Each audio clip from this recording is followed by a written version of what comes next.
سبيل الدموع سبيل مريح تنهد يا صاحي Bismillahirrahmanirrahim. Alhamdulillahirrabbilalamin.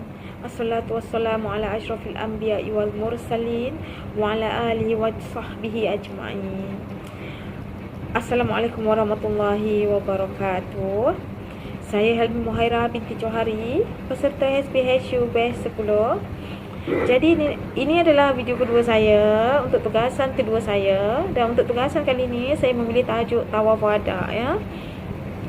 Jadi sebelum saya mengupas lebih lanjut tentang tawaf wada, sukalah untuk kita flashback baliklah ya, iaitu kita ada 5 jenis tawaf, iaitu tawaf rukun, tawaf kudum, tawaf sunat, tawaf nazar dan juga tawaf wada ya. Jadi apakah tawaf wada ni? Okey, tawaf wada ialah tawaf selamat tinggal dan ia adalah wajib dikerjakan bukan saja pada jemaah haji dan umrah, tetapi juga oleh orang yang bermusafir sejauh 2 marhalah atau lebih, kerana menghormati dan memuliakan Baitullah. Dan bagi sesiapa yang tidak melakukan tawaf wada tanpa uzur yang dibenarkan syarak, hukumnya adalah berdosa ya, dan boleh dikenakan dam.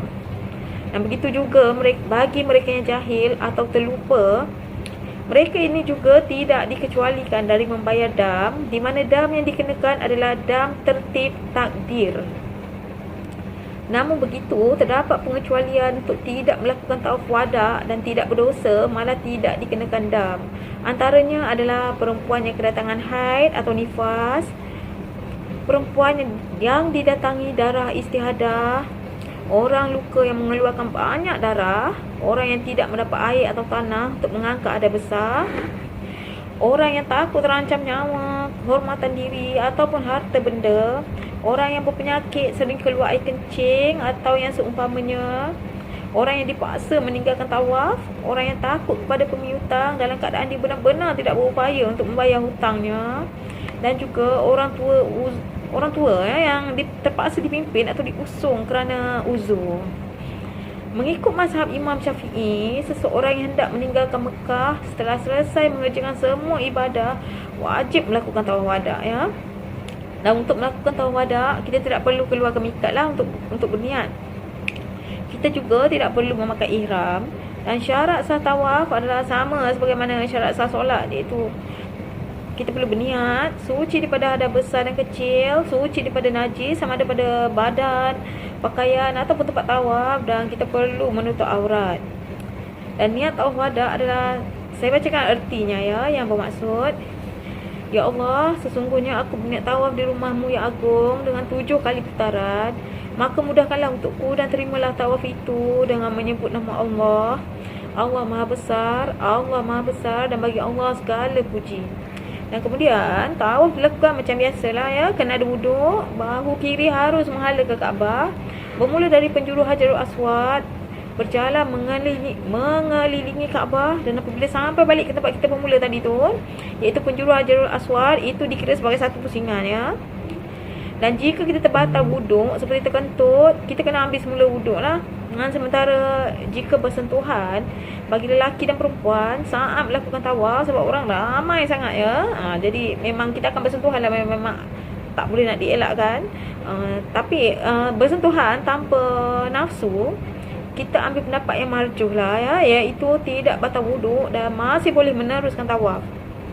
Dan perlu diingat ya, tawaf wada dikerjakan hanya setelah segala-galanya siap untuk berangkat meninggalkan kota Mekah.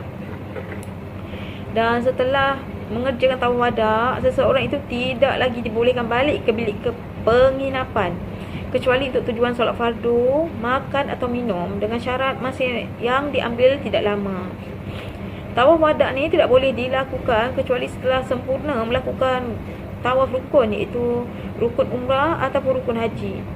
Tawaf wada ni sama seperti tawaf yang lain, iaitu cukup 7 pusingan dan kita mesti dalam keadaan berwuduk, iaitu suci daripada hadas. Namun untuk tawaf wada tiada larangan ihram ya, kerana tiada niat ihram.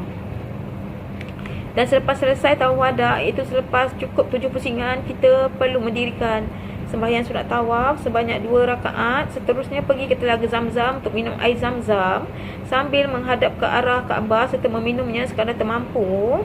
Dan kemudian pergi ke Multazam dan merayu kepada Allah Ta'ala, memohon apa saja daripada urusan dunia dan juga akhirat yang kita inginkan, di mana kita memulakan doa dengan pujian dan selawat Nabi, dan begitu jugalah dengan penutupnya. Kemudian kita istilam, iaitu mengucapkan selamat kepada Hajarul Aswad dan mengucapnya atau isyaratkan kepadanya jika tidak dapat mengucap Hajarul Aswad, serta kita berjalan keluar dari Al-Haram dalam keadaan muka menghadap ke arah pintu, dan jangan berjalan secara berpatah balik ke belakang dan terus bergerak keluar, dan kita tidak dibenarkan untuk melakukan perkara-perkara lain kecuali yang berkaitan dengan permusafiran seperti membeli makanan untuk bekal musafir dan juga membuang air. Dan sekiranya kita melanggar larangan-larangan tersebut, kita perlu mengulang semula tawaf wada yang telah terbatal tadi. Namun bagi jemaah yang terpaksa berangkat keluar dari Mekah dengan segera dan dia belum lagi mengerjakan tawaf ifadah dan tawaf wada, memadailah baginya mengerjakan tawaf ifadah saja. Dan bagi perempuan yang kedatangan haid pula, tidak boleh melakukan tawaf wada. Sebagai ganti, bolehlah berdiri di hadapan pintu Masjidil Haram dan berdoa. Dan baiklah, saya rasa sampai di sini saja penerangan saya untuk tugasan kedua saya ini, dan semoga penerangan saya ini dapat memberi pencerahan kepada sesiapa sahaja yang menonton video saya ini. Lagi-lagi untuk semua bakal-bakal jemaah yang bakal mengerjakan haji maupun umrah, dan saya mendoakan semoga kita semua dijemput untuk menjadi tetamu Allah. Okey, baiklah. Wabillahi taufiq wa hidayah. Wassalamualaikum warahmatullahi wabarakatuh.